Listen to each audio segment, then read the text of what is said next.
So I'm just harvesting today. These are the Thai grape tomatoes. These are, I think, the Paroka variety. There's actually, I'm not sure. There's Paroka and Deutsche Fleiss in here. They seem to be okay. There's really one big one. The rest of them are kind of medium, which is fine, and some small ones, which is fine. I can work with that. And then here's some more cucumbers that I have to, I'm not going to pickle these because they're just too huge. So they've been doing really well for juice. I've just been adding some turmeric and ginger, carrot juice too. So I'm going to harvest some more carrots.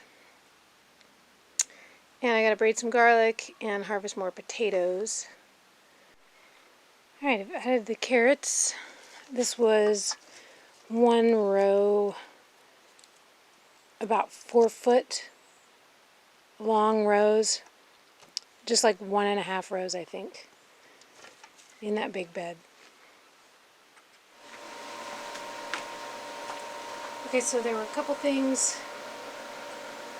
Carrots, I think bigger is not always better in this case. I love to eat the smaller carrots, even the little tiny ones, for snacks. I just separate them, put them in bags. They're great for snacks. You know, the bigger a carrot gets, it loses its sweetness and gets kind of tough. So this size to me is perfect. This size is doable too. You can easily chop it. So bigger is not always better. Also eating all of this food, we have to process it. So I just remember years ago when I first started gardening, I spent a lot of energy and time sprouting the seeds, planting them, weeding, doing all this stuff. And then when it came to harvest time, I was just exhausted. And I was like, oh my gosh, I'm too exhausted to do anything, to can, to make pickles. So I realized, okay, I've got to figure out how to pace myself throughout so that I can still have energy and interest in preserving some of the food, because we obviously can't eat all of this at once, and we do want to save for winter.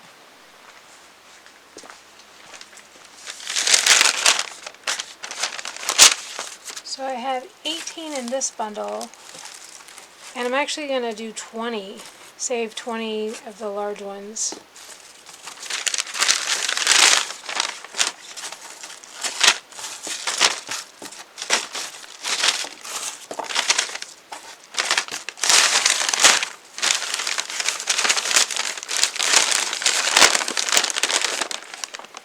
At the end of the year, well, let's see, we've been out of garlic for a couple weeks now because the garlic we had left was starting to sprout, and it was, just kind of dry. A lot of it was dried out. So, I probably should have saved those to plant, but that just also lets me know that I can save more to plant than I need for the year. So that's kind of a cool realization. The tomatoes are by far, as usual, doing better in the hoop house.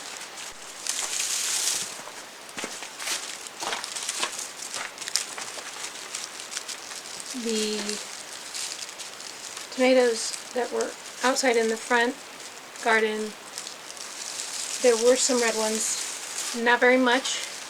Some were eaten on, some were kind of bruised. So not the best crop. Up in the upper tier was maybe one that was red, and that was it. So my thinking is again that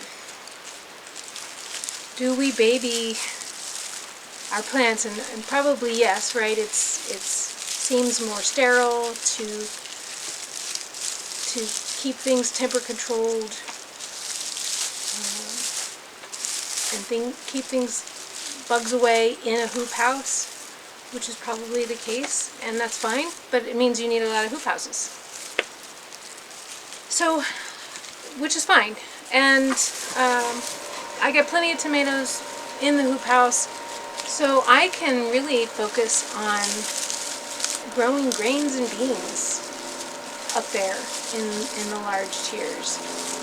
So I think that's one of my lessons for this year so far.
Right, for me this is not a scientific approach. It is a more intuitive approach.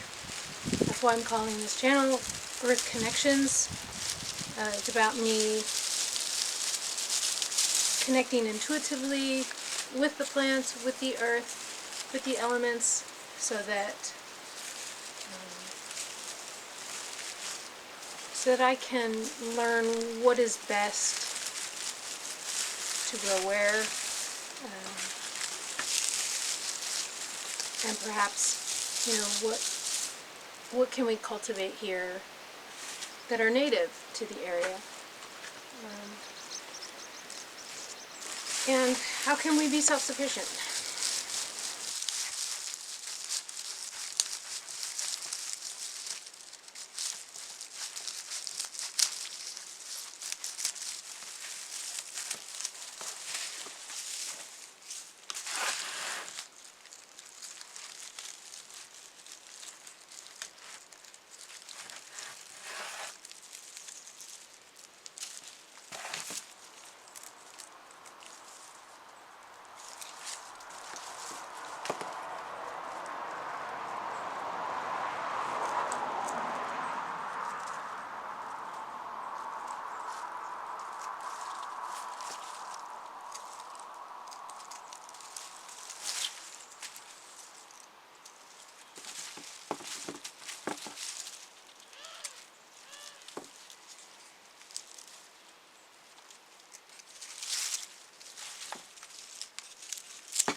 Alright, I finally got the garlic done.